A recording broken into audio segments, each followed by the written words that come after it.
This week on The Inside Story, U.S. President-elect Donald Trump begins to announce agency heads for his incoming administration. See what that could mean for the Trump agenda going forward.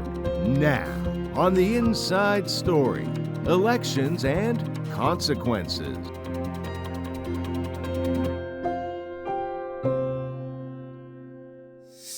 Hello and welcome to The Inside Story. I'm Katherine Gibson in Washington. The Republican Party has won a legislative trifecta and will control the White House, the House of Representatives, and the U.S. Senate come January. And that could help President Trump enact his expansive agenda. But if history is any guide, it's no guarantee.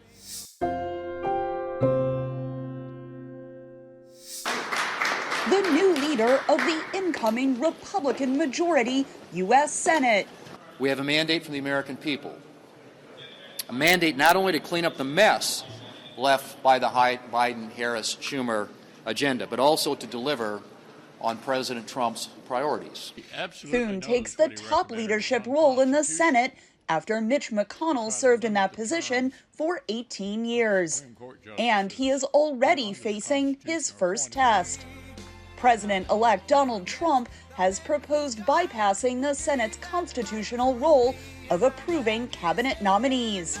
The Senate has an advise and consent role under the Constitution, so we will do everything we can to process his noms quickly, get them installed in their position so they can begin to implement his agenda. Democrats lost their majority and will hold at least 47 seats in the new Senate. The American people have presented us with a challenge. We must learn from it. Trump had unified control of government during the first 2 years of his first term. But one analyst says that does not always mean the White House will get what it wants on Capitol Hill. Mitch McConnell had said then that he supports the president's agenda. He'll work with them. But then we saw from nominations to policies that they will provide no votes if they think the president has gone too far. Republicans also secured a majority in the U.S. House of Representatives, earning praise from Trump. It's nice to win.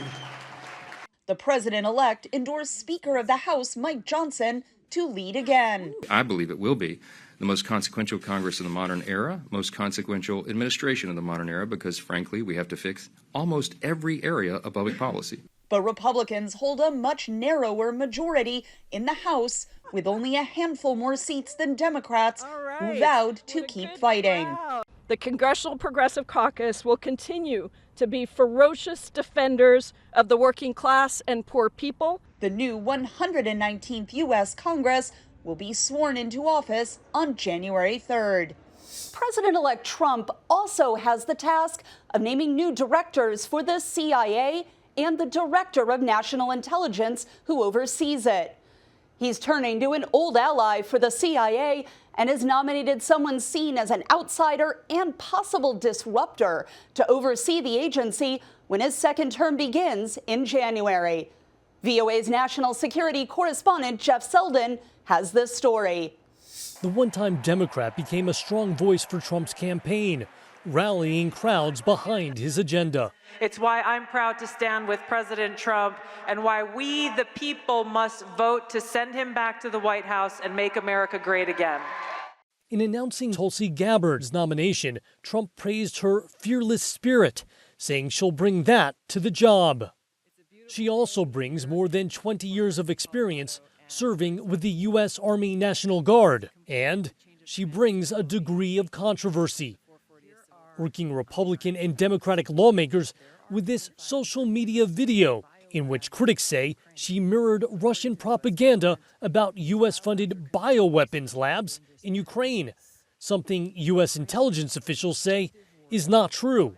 Gabbard's also been criticized for meeting with Syrian President Bashar al-Assad, accused of war crimes.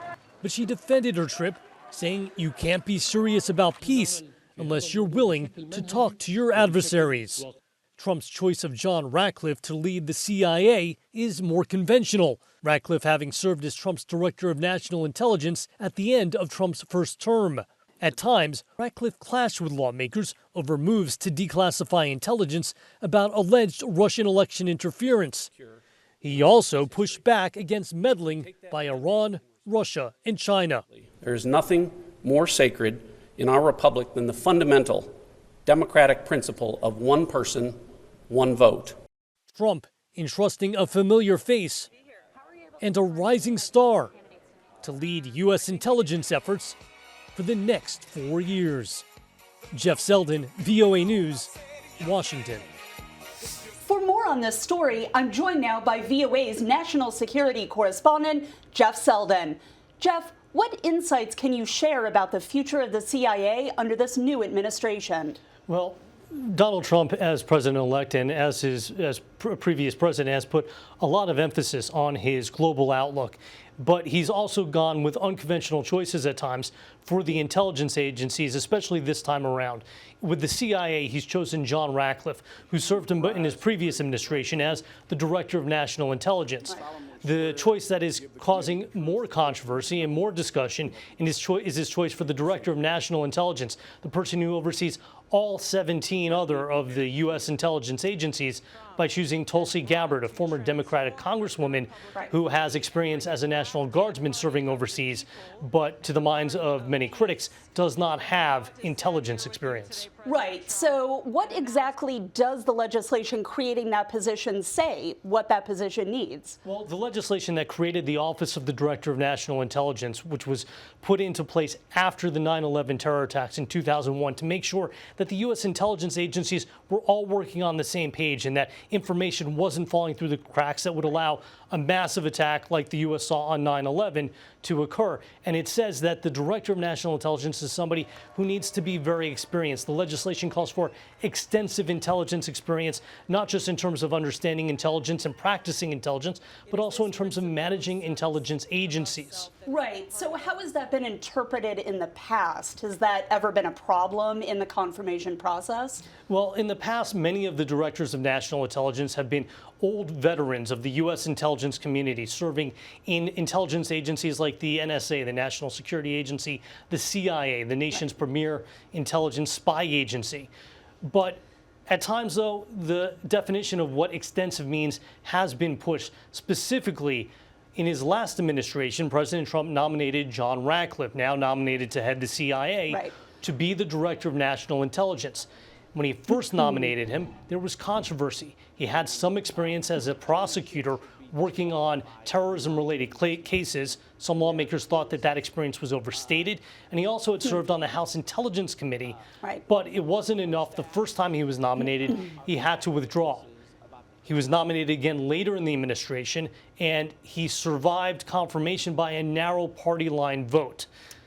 But that establishes a precedent. The question now is, how will lawmakers who have to oversee these confirmation hearings and who have an interest in seeing a strong U.S. intelligence community, how are they going to look at Tulsi Gabbard's nomination? How are they going to look at her experience and her views on various issues? Right. Because, you know, I remember she had a trip to Syria back when she was a member of Congress that was very, very controversial. Among other things she said about the Russian invasion of Ukraine, floated some conspiracy theories that the invasion was justified because of biolabs. Can you unpack some of that for us and how that might get her into trouble now? Right. Tulsi Gabbard has not been somebody who's been eyed favorably by people within the national security community. Traditionally, they look at her trip to Syria and her meeting with the Syrian president Bashar al-Assad, and that is something that they think was a mistake and upset them. They look at this take that she had on some of the fighting between Russia and Ukraine, and the statement that you alluded to, and it was mentioned in the piece about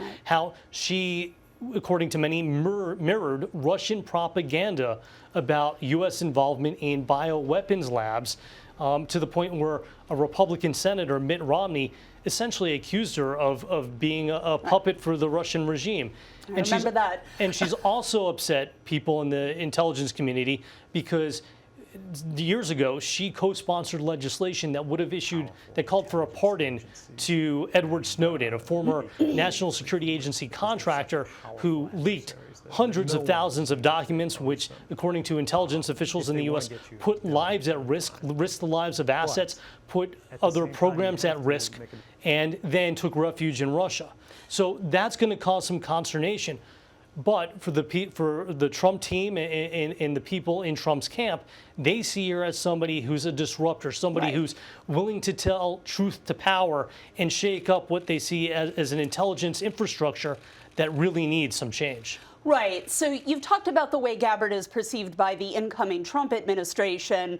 How is she going to be perceived worldwide? What are our allies going to think about someone who's facing these accusations? It's a good question. Look, some allies will be concerned because they look at the track record that Trump had from his first term in office and some of the information that some allies felt that he leaked out or the way he handled intelligence, which, again, from a traditional intelligence point of view, some former officials thought it was careless at times, or he played fast and loose with how intelligence was used. So they may not be very favorable in terms of looking at what's going to happen this time around. Right. But they can look at his nomination for CIA Director John Ratcliffe. They have experience dealing with him from his time as Director of National Intelligence at the end of Trump's first term. That may give them some comfort. Look, it's also important to remember that a lot of the interaction, the cooperation between the U.S. and its allies when it comes to intelligence is not at the topmost level. It's at levels lower down where people have been working on these programs, working on getting intelligence, gathering information, where they work together. Some of it at this point is even automated. VOA's national security correspondent Jeff Seldon, thank you so much for joining us today. My pleasure. As his administration enters its final 2 months, President Biden is far from winding down. His administration has recently authorized Ukraine to utilize long-range weapons, allowing them to strike deeper into Russia, targeting the Kremlin's military infrastructure. This decision follows Russia's largest aerial assault on Ukraine in recent months. VOA's Arash Arabasadi reports on the developing situation. Missiles fly overhead as Russia launches its largest air assault against Ukraine in months. Ukraine's air defenses intercepted some incoming fire over capital city Kyiv, as air raid sirens bellowed below, and people huddled for safety in underground metro stations. Ukrainian President Volodymyr Zelensky said Russia launched 120 missiles and 90 drones, including Iranian-made Shaheds. Kyiv's Air Force says the military destroyed 104 missiles and 42 of the drones. Russia says it was targeting energy facilities that power Ukraine's military-industrial complex. This will forever be remembered as the day the American people regained control of their country. U.S. President-elect Donald Trump has vowed to bring a speedy end to the conflict between the two nations. German Chancellor Olaf Scholz recently spoke with Russian President Vladimir Putin and reiterated Europe's support for Ukraine no matter what happens in Washington. Russia and the Russian president started this war and are prepared to risk a great deal of material and, above all, their own lives for the plan to conquer and deny Ukraine its sovereignty and democracy. It would be an illusion on Russia's part to believe that Ukraine cannot continue to count on our firm support in the future. Zelensky, however, said he welcomes the prospect of this war coming to an end. I don't think Putin wants peace at all, but that doesn't mean he doesn't want to sit down with the world leaders. I think the war will end, and not in the abstract. There is no exact date, but with the policy of the incoming White House, the war will end faster. This is their promise to their country, and for them, it is also very important. But for now, Ukrainian first responders have their hands full removing missile debris from blown-out buildings. Ukrainian officials say at least 7 people died in the attacks, which they say caused severe damage to the power system. The strikes prompted emergency power cuts through several regions, with area residents waiting in line at water supply stations and so-called invincibility points. We opened 45 invincibility points at fire stations in the Odessa region. People can charge electronic devices, drink hot tea, and receive basic food. There are also kids' corners where children can draw and read. Russia's war on Ukraine will reach the 1,000-day mark this week. Arash Arabasadi, VOA News. The incoming Trump administration also appears to be taking a different approach to Israel and the Palestinians living in the West Bank. Trump named former Arkansas Governor Mike Huckabee as U.S. ambassador to Israel. And as VOA's Linda Gradstein reports from the West Bank, that could mark a major shift in U.S. policy for the region. Kidumim is a comfortable bedroom community in the northern West Bank built in the mid-1970s. Daniela Weiss, a fiery settler leader, and her children were one of the first Jewish families to settle here, living in tents with no running water. Today, she hopes President-elect Donald Trump will accept total sovereignty and annexation of the West Bank settlements without provisions for a Palestinian state. The president of the United States, who says to him, "I'm going to give you a present. I will give you sovereignty, but you will have to leave something aside." No, it's all ours. The ability to say it is all ours. Why? Because it's the promise of God to Abraham, not to Abraham Lincoln, to Abraham, Isaac, and Jacob. Israel's finance minister, Bezalel Smotrich, also lives here. He predicted that in 2025, Israel will annex what's known as Area C, the 60% of the West Bank that contains the Jewish settlements and is home to more than 500,000 Jewish settlers. The 2.5 million Palestinians live mostly in what's designated Areas A and B of the West Bank that are under the partial or full control of the Palestinian Authority. Israeli annexation of disputed territory was a feature of the first Trump administration's Middle East policy, which recognized Israeli control over the Golan Heights. Trump-appointed ambassador to Israel, Mike Huckabee, has long been a staunch proponent of Jewish settlements in the West Bank. Like the Israeli settlers, he refers to the territories by their biblical name, Judea and Samaria. I recognize Judea and Samaria as part of Israel, and I believe that it's most important that we realize that there are more Jews living in Judea and Samaria than most people ever realize, and that those numbers are significant. It's an important part of the security of Israel. Some analysts, including those who live in the West Bank, say that Israel should be careful about annexing the lands unilaterally. If you really think that, and I think that sovereignty is one of the things that can make Israel really safe and can ensure her future, you have to do it wisely, and you have to do it hand in hand with the American administration.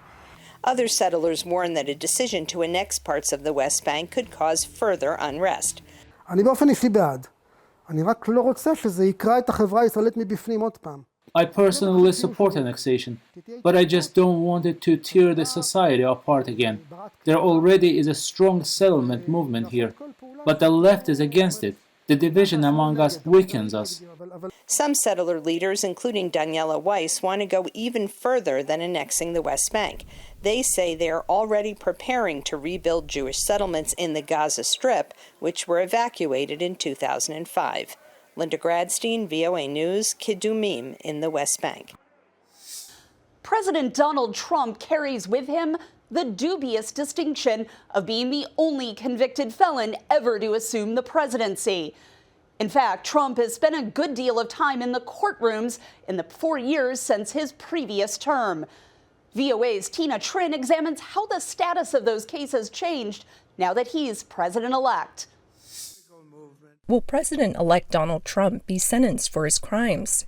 It's a question that remains to be answered, as New York State Judge Juan Merchan considers the extraordinary circumstances of a former U.S. president and convicted felon, who also happens to be the incoming president. In May, Trump was found guilty of 34 felony counts of falsifying business records, to conceal payments to adult film star Stormy Daniels, to suppress a sex scandal ahead of his 2016 election.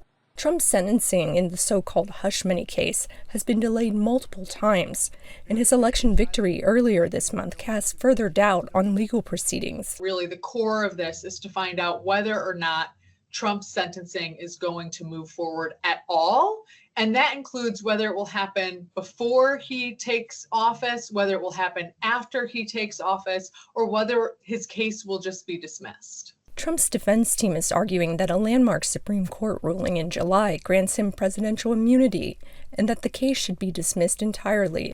But Manhattan District Attorney Alvin Bragg is arguing that the jury arrived at a guilty verdict prior to the Supreme Court ruling, and that Trump was not president at the time.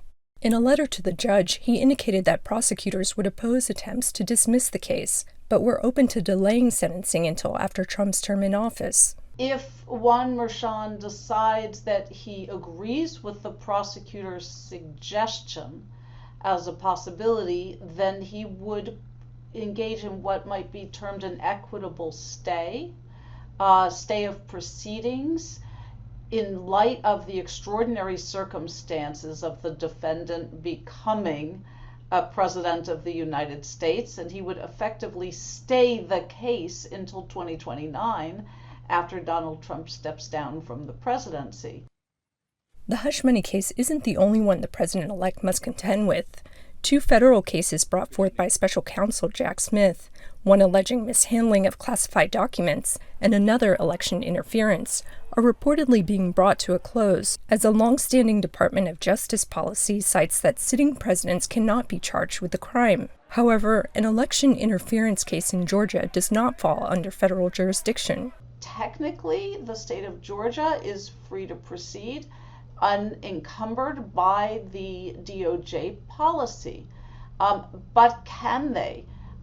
Is it even possible to expect that they would be able to proceed and expect the cooperation of Donald Trump, which would really require the cooperation of the White House, to proceed with a trial while the defendant is serving as president of the United States? Unprecedented circumstances have made for uncharted legal territory. Tina Trin, VOA News, New York. Some state governors in the U.S. are already preparing for potential Trump administration policies that they anticipate may conflict with their state laws. Democratic governors in particular assert their readiness to defend their state's progressive policies. Matt Dibble reports from California, where the governor has called an emergency session of the state assembly. Isn't it nice to win? As President-elect Donald Trump prepares to take power with Republican majorities in both houses of Congress, some Democratic governors want to limit his impact on their states. If you try to harm New Yorkers or roll back their rights, I will fight you every step of the way. New York Governor Kathy Hochul and the governor of Illinois, J.B. Pritzker, were quick to react. You come for my people, you come through me. We are calling and have called for an emergency special session of our state legislature, firmly focused on the values we hold dear that I think are universal values and are American values. That's California Governor Gavin Newsom calling a special session of the state assembly to prepare for what his office says is, quote, an incoming federal administration that has threatened the state on multiple fronts. Following his win, Trump posted on his Truth Social that Newsom is, quote, trying to kill our nation's beautiful California. The state of California is a mess. Trump frequently says the state's progressive policies contribute to crime, homelessness, and unauthorized immigration. The great state of California will be filing a lawsuit today. During the first Trump presidency, California sued the administration over 100 times, successfully defending state immigration policies, vehicle emission standards, and access to health care. Speaking last week near San Francisco's Golden Gate Bridge, California Attorney General Rob Bonta said his team plans to begin filing litigation as soon as Trump takes office. Mr. Trump repeatedly overstepped his authority between 2016 and 2020. There's no reason to think he won't do it again. We checked him and we stopped him and we pushed him back into his box when he tried to step out of it. On a Los Angeles campaign stop in September, Trump bashed California's leaders and their management of state resources. I'm going to give you safety, I'm going to give you a great border, and I'm going to give you more water than almost anybody has. California spent over $41 million defending laws and policies during the first Trump presidency, according to the nonprofit Cal Matters. When state legislators convene in December, Democratic leaders say they will be voting on emergency funding to block the incoming Trump administration from deporting immigrants, limiting reproductive and civil rights, and rolling back environmental regulations in America's most populous state.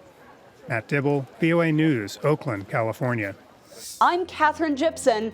We'll see you next week for the Inside Story.